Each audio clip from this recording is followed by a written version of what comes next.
dear number one, this gentleman here is a fellow Chinese speaker and learner. So he's studying 普通话 or 汉语, so Chinese. And what's cool about this is that this is not the first time I react to him. So I've already done a reaction. He's got a channel called Sino Files. I think it's a really nice channel. I'm already giving my like before I watch. What I like about this guy is that he is very humble. And the reason why I'm saying that is because, oh my gosh, that screenshot, come on, there we go, that's better. I have actually already reacted to him, as I was saying, and he left a comment. And on his comment, he said, I think this was an extremely fair and balanced analysis of my video. For some context, I am fluent in Mandarin after studying it since high school until now, around a decade, but increasing my vocabulary and fluency is still a work in progress, considering blah, blah, blah. And so he was giving us everything. And then he says, I appreciate your well wishes and balanced review of my video. And, you know, I agreed with him, but I also disagreed on quite a few things. And he took it really, really well. And I always appreciate that. So, based guy, 谢谢. And 你很厉害. So, having established that, let's see. His next video is You Can't Make Friends in Your Target Language. Now, given title is a little clickbaity for sure, because of course you can, but we'll see how he means it, and you know how he is. It's a fellow player. Let's go. All right, let's tell us why you can't make friends, and let's go. Many people learn languages to make friends. They want to learn a new language and open themselves up to a new culture and be able to communicate and make friends with people using this other language. True.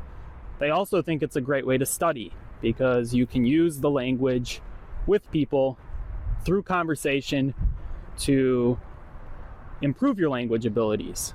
对. But what I've come to realize as I was studying Chinese is that you need to get quite good at the language to make genuine friends and have genuine connections. I see. So it's not that... very well played. Very well played. Man, that was a professional twist right there. Because now it makes sense what he's saying. Very nice. If you're a native English speaker, you've probably met people before who don't speak completely fluent English. Yep. And you're friends with them. They're friendly people. It's just when they speak, it's harder for you to sometimes understand what they're saying. And it's hard to have deeper communications, and not even just getting into emotions and all the deep emotional connections, that type of thing, but even just surface level stuff. Mm-hmm. If you like sports, it's harder to ask them, did you watch the game last night? Did the team you want to win? All these things are a lot harder. Yeah, if someone is not fluent in English and you repeat win twice, win-win.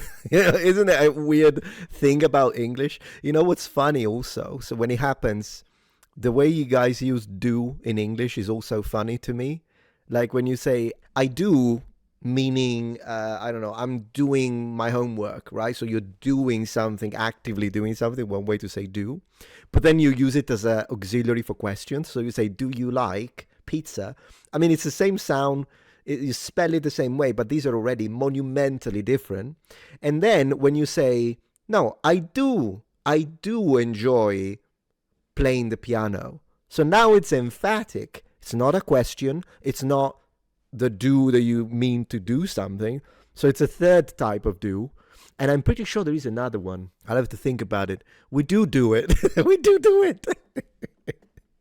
How do you do it? Oh my gosh, how do you do? I'll tell you more about how do you do at the end. I don't want to interrupt him. Let's continue the explanation on 朋友. 朋友 is the word for friend in Mandarin. Let's go. And if they spoke quicker, if they spoke more precisely, so you didn't have to do a lot of follow-up, you guys would be able to develop a deeper connection.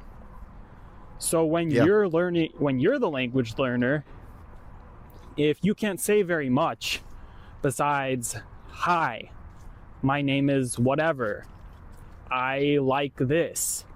If you're limited to very basic things, you talk slowly. So basically what he just gave us now is an example of almost the totality of polyglots, because that's what they do. It's like, oh, I speak 50 languages. Oh my gosh, I must be a genius. But that's what they know.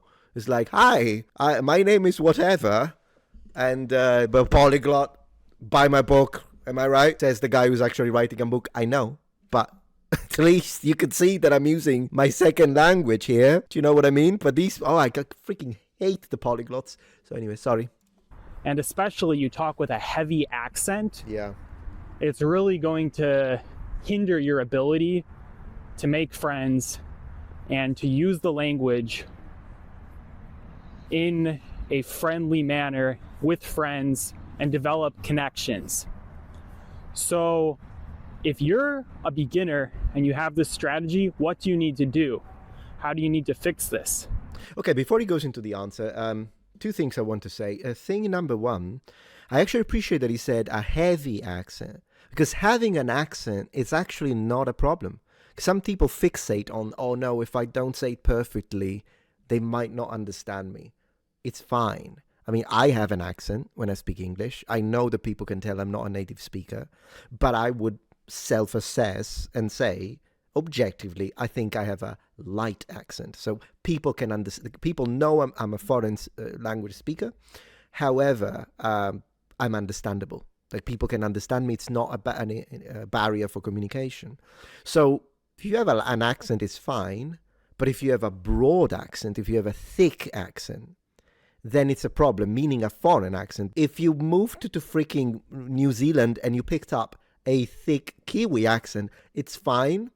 Or if you have, like, you speak like someone from Texas, it's okay. But if you speak with a thick, I don't know, Polynesian accent or a thick German accent or a thick French accent, then native speakers might struggle to understand you. So it's the thick accent that makes it complicated. Having a little bit of an accent might in fact be a charming feature of the way you communicate, and it's not a problem. I do appreciate that. Secondly, just to talk about accents, it actually took me a little bit, maybe a few months, when I first moved to the UK, when I was a teenager, picked up English, and I noticed, you know how he pronounced connection? Connection. Usually Romance speakers don't have this connection. And so when I first started English, I would say connection. So that kind of, those sounds, even like a cupboard, I would read it cupboard. I wouldn't know. So that's something that you need to kind of get your ear like accustomed to. That because otherwise what you'll do is that the accent is nothing but an approximation of the foreign sound using your native matrix. This is what an accent is. And once you realize that there are some features, and you're like, oh wait, but they're not actually saying Johnson, Oxford. They're actually saying Johnson, Oxford, Thid. Then you notice it. But then if it's in isolation, it's a Ford, right? The water, a little bit of water on the street, it's a Ford. And then when you notice these things, but it takes experience, it takes time, and this works for all languages, including Mandarin.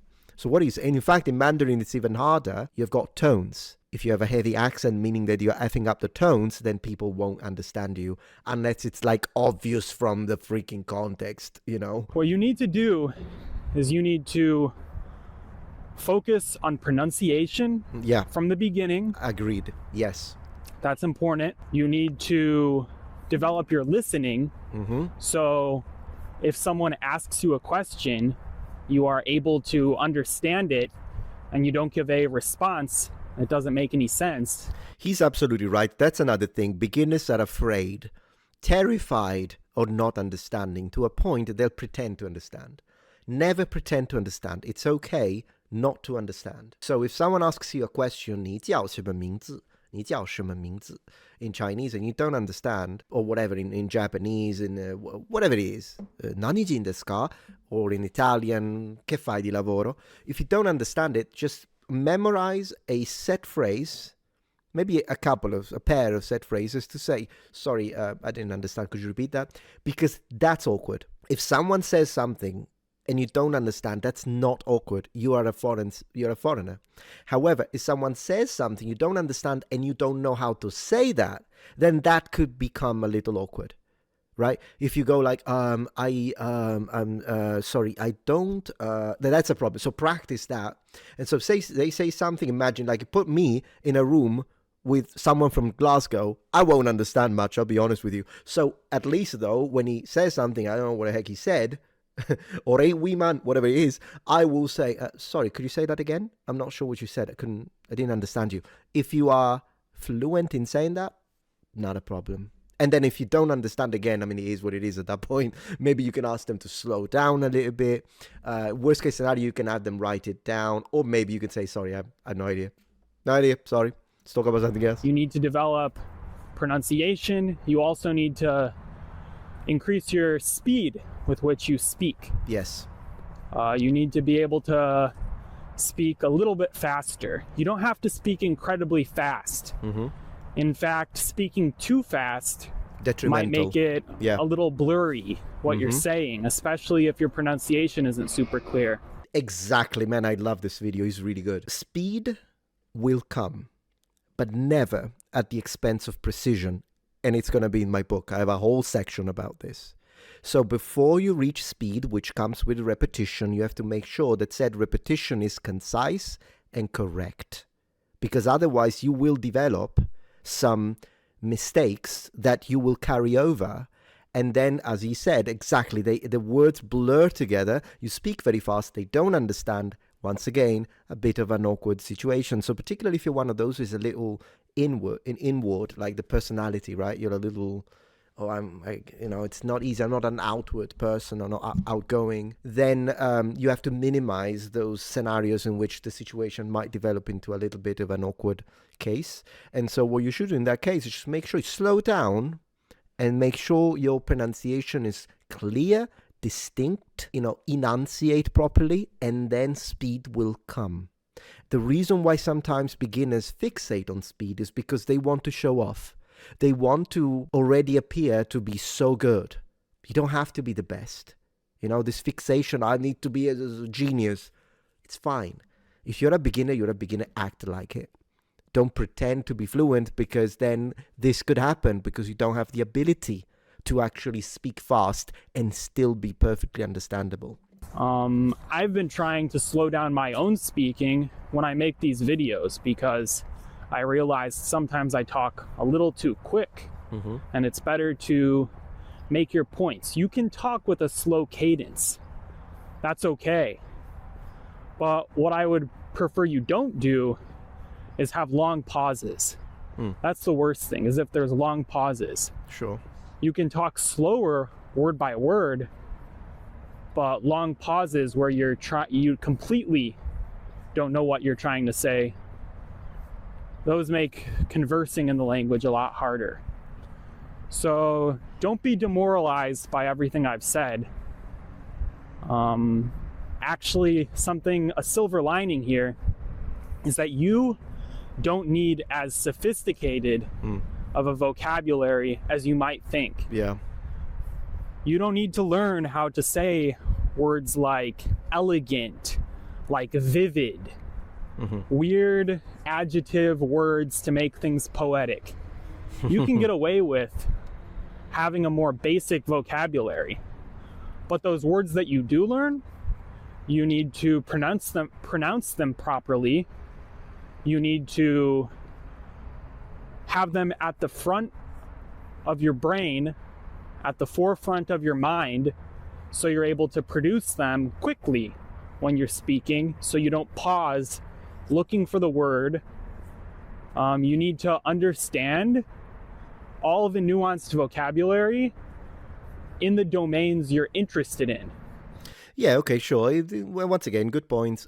Pausing sometimes is what it is. It happens. And I do agree with him that it's not the best. But as I was saying, I'm not disagreeing with him, but I'm just adding on to what I think he was trying to convey. Because he did say he doesn't really script his videos. So it's normal if sometimes he doesn't go as deeply as perhaps he has in his mind, but it's just improvising it in front of the camera. I'd say that sometimes it will happen that you will have a pause because you don't remember, you don't know how to say something. That's okay, but if possible, it would be good to try and avoid it. For instance, let's say that let's try and say something in Mandarin and something in Japanese. Imagine that I was going to say something, but it sounds like this. Okay, and I say 就是明天我 and then you pause. It can happen. I think, as usual, memorize filler words so that if you're taking a pause and it's longer than 2 to 3 seconds, then it's going to start sounding kind of weird. Learn a filler word, learn to say something that could be used to place it in there. Even let me think. Let me think it's fine as a filler word, and it really helps avoiding, because, that's what so basically that's why I'm saying I'm connecting, because not everyone can say 就是明天我要去中国参观. Yeah, I didn't put fine, but sometimes you won't be able to do that.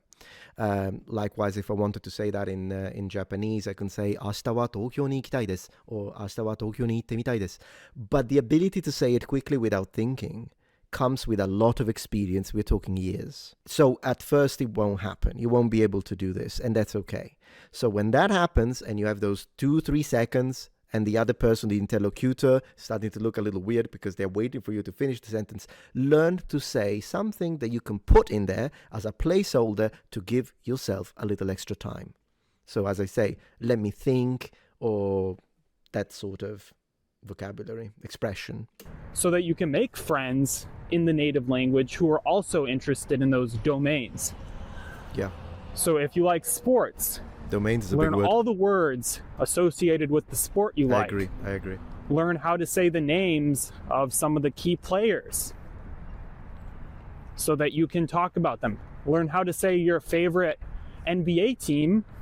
Learn how to say their name in Chinese. So when you make a Chinese friend who likes basketball, when you meet a Chinese friend who likes basketball, you can say, my favorite team is blah, blah, blah.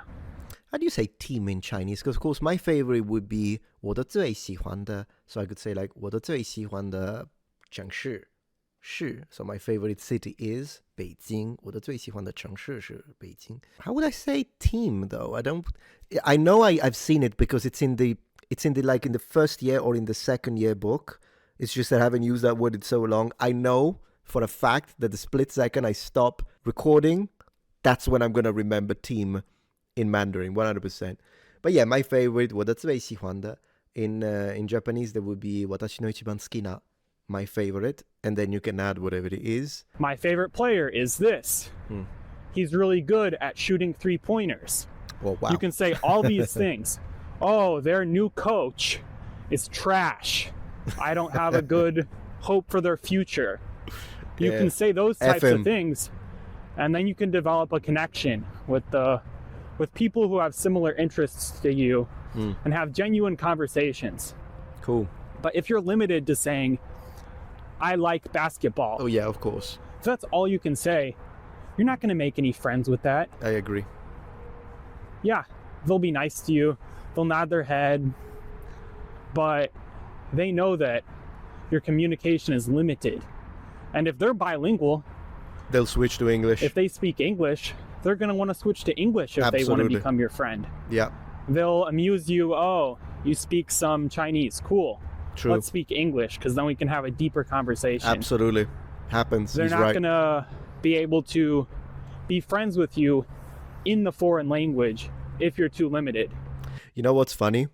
Let me give him a more flattering screenshot. There you go. You know what's funny, though? That when I was in Japan, I only did this once because it was funny and kind of a joke, really. But I was in Japan, I was in Tokyo, and it was one of those days when I really wanted to speak Japanese. Which, fine. I mean, most Japanese don't even speak anything else anyways. But you do sometimes run into people that speak English. And sometimes it would mildly annoy me when I was in Japan.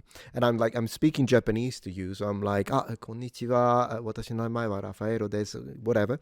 And then the Japanese guy will go, I speak little English. So clearly he doesn't speak English, but he sees that I'm foreign, so automatically for them, Western face equals speaks English. And that sometimes annoyed me because I'm like, I am Italian. It's true, I do speak English, but if it was my dad, he wouldn't have a clue what you're saying if you speak English to him. So I kind of, not necessarily getting offended or anything like that, it wasn't that deep. But sometimes it was just mildly, I'm like, maybe ask me if I speak English and then I'll tell you yes. So due to the fact that it happened a few times, I remember the ones I was in Tokyo, and this guy is going, so you, so you speak English.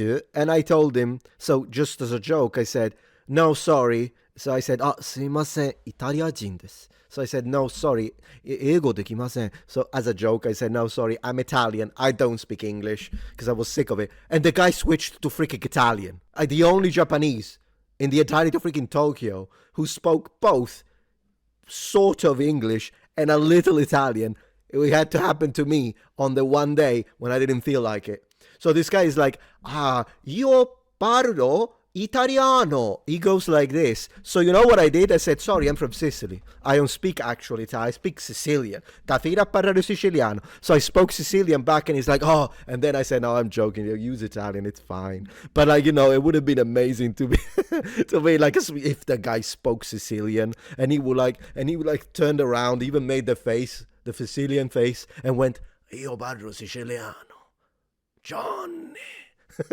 That I swear at that point I would have been like, man, you win, speak whatever you want, never mind, forget Japanese. So that happened to me. Once you get to the point of parity where your second language is closer to how good their English is, or whatever the case may be, if they don't speak any English, when you get to the point where you can speak the language at a conversational level, yeah, don't have to be fluent, and have command over the pronunciation, your speed, have good cadence to how you talk, then you'll be able to make friends and use this method. Absolutely. So that's my 2 cents on using language to make friends. Yeah. And in the description, I have a free PDF for download. Cool. You just have to give your email, and the PDF is about the strategies I would have used to learn Chinese if I had to start over again. So you can find that in the description. Thanks for watching, and if you're interested, subscribe. Yeah, that was really good video, really good video. I gotta give it to him. But I know I watched the whole thing, but it was 7 minutes. In fact, let me tell you this, since he gave us so much so many suggestions and advice, which we do appreciate, I want to give him one piece of advice. Man, 9 seconds, 7 minutes 51. You gotta do 8 minutes, mate. That's because YouTube pushes those videos more because they can get double ads. I mean, unless you're not monetized. I don't know if you're monetized, but if you are monetized, maybe even for the future, make sure you always hit the 8 minutes mark. Otherwise, you can only get 1 ad, and then YouTube doesn't like that. So I'm just saying. But anyways, really cool video from Cinephiles, and really appreciated that. Very cool. We appreciate it. It was very nice.